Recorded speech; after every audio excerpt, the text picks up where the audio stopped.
వెంకటేశ్వర స్వామి విగ్రహ ప్రాశస్త్యం. హిందువులకు ఎంతమంది దేవుళ్ళు ఉన్నా వెంకటేశ్వర స్వామి ప్రాశస్త్యం వేరు.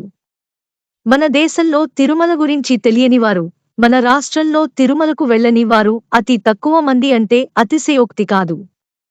అలాంటి తిరుమల గురించి, అక్కడ వెలసిన వెంకటేశ్వరుడి గురించి తెలియని గాథలెన్నో ఉన్నాయి. తిరుమల చరితామృతం దానిలోని ఒక ఆసక్తికరమైన భాగం. తిరుమల శ్రీవారి ఆలయంలోని గర్భగృహంలో ఈనాడు మనం చాలా విగ్రహాలు చూస్తాం. అయితే లోపల ఎన్ని విగ్రహాలున్నా అక్కడ జరిగేది ఏకమూర్తి పూజే. అంటే పూజా నైవేద్యం కెంకర్యాలన్నీ ధ్రువ బేరానికే. ధ్రువబేరం అంటే మూలమూర్తి, శిలా విగ్రహం. ఎవరూ ప్రతిష్ఠించింది కాదు, పద్మపీఠంపై ఉన్న అచల ప్రతిమ. ఈ విగ్రహం గురించి మొదట శంఖరాజు భగవంతుని ఆజ్ఞగా తాను భగవంతుని ఎలా చూశాడో అలాగే విగ్రహం చేయించాడని, తర్వాత కాలంలో నిషాదునికి వరాహస్వామి శ్రీనివాసుని వృత్తాంతం తెల్పి తొండమానుని సాయంతో ఈ విగ్రహాన్ని పుట్టలో నుండి తీయించి ఆలయం కట్టించమన్నాడని. పద్మావతి శ్రీనివాసుల కళ్యాణం తర్వాత తొండమానుడు కట్టించిన 3 ప్రాకారాల 2 గోపురాల 7 ద్వారాల ఆలయంలో శ్రీనివాసుడుండేవాడని. యోగులకు, దేవతలకు తపస్సంపన్నులకే కన్పడేవాడని. అప్పుడే బ్రహ్మదేవుడు భగవంతుని అర్చామూర్తిగా కలియుగాంతం వరకు ఇక్కడ ఉండి, పాపులను ఉద్ధరించి వారి పాపాలు నాశనం చేసి, లోకాలను రక్షించమని కోరాడని. బ్రహ్మ ప్రార్థన మన్నించి స్వామి అర్చామూర్తిగా శ్రీవేంకటాచలంపై ఉన్నాడని పురాణాలలో ఉంది. ప్రస్తుత తిరుమల వెంకటేశ్వరుని విగ్రహం ఆగమాతీతం. వెఖానస, పాంచరాత్ర, శవ శాక్తేయ ఆగమాలలో ఏ దేవతామూర్తి ఎలా ఉండాలి? నిల్చున్న మూర్తి ఎలా ఉండాలి? కూర్చున్న మూర్తి ఎలా ఉండాలి? శయనమూర్తి ఎలా ఉండాలి? విష్ణు విగ్రహాలు ఎలా ఉండాలి? అవతార రూపాలు ఎలా ఉండాలి? వాటి పరిమాణాలు, ఆయుధాలు, అలంకారాలు ఎలా ఉండాలన్న నిర్ణయం చేయబడింది. కాని శ్రీనివాస విగ్రహం ఏ ఆగమాల్లో చెప్పిన ఏ విగ్రహం లాగానూ లేదు. అంటే ఈ విగ్రహం ఆగమాలు పుట్టక ముందు నుండి ఉందని గ్రహించాలి. పూజా విధానం జరగాలి కనుక తన పూజ వెఖానస ఆగమం ప్రకారం జరగాలని భగవంతుడే ఆదేశించినట్లు పురాణం చెబుతుంది.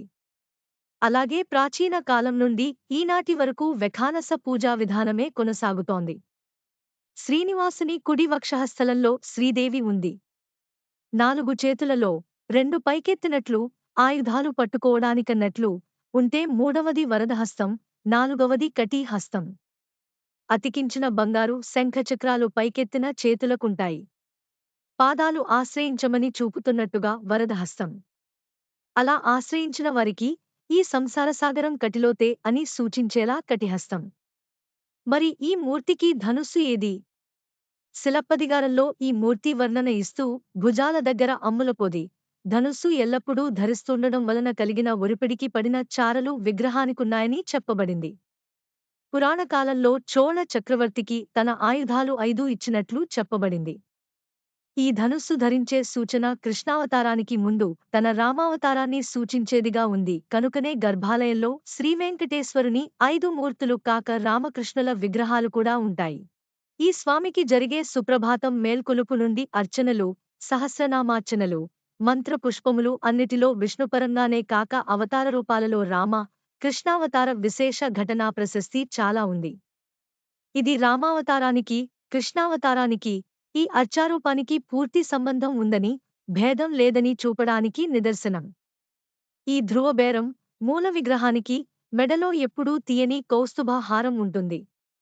చేతులకు విగ్రహంలో నాగాభరణాల చిహ్నాలు లేవు. బంగారు నాగాభరణాలే అలంకారంగా వేస్తారు. పురాణకాలంలో శ్రీనివాసుని వివాహ సమయంలో 2 నాగాభరణాలు ఆకాశరాజు అల్లునికి బహూకరించినట్లు భవిష్యోత్తర పురాణం చెబుతుంది. కాని ఇప్పుడున్న నాగాభరణాలు అవి కావు. ఒక నాగాభరణాన్ని గజపతి వీరనరసింహరాయలు చేయిస్తే, రెండవది రామానుజులు చేయించారని చారిత్రక ఆధారాలు. ఆగమ ప్రకారం ధ్రువబేరానికి అనుబంధంగా ఉండే విగ్రహాలు కౌతుక బేరం, స్నపన బేరం, ఉత్సవ బేరం. చివరిగా బలిబేరం. విగ్రహాలు ఆగమాల్లో చెప్పినట్లు లేకపోయినా గర్భగుహంలో ఉన్నాయి. ప్రతిరోజూ స్నపన మండపంలో రాత్రి ఏకాంత సేవ, అంటే పవ్వళింపు సేవ జరిగేది భోగ శ్రీనివాసునికే. బంగారు ఊయల పరుపు మీద స్వామికి నేతితో వేయించిన జీడిపప్పు నైవేద్యం పెట్టి అన్నమయ్య వంశం వారు లాలి పాడుతుండగా తరిగొండ వెంగమాంబ ముత్యాలహారతి ఇస్తుండగా స్వామివారు శయనిస్తారు.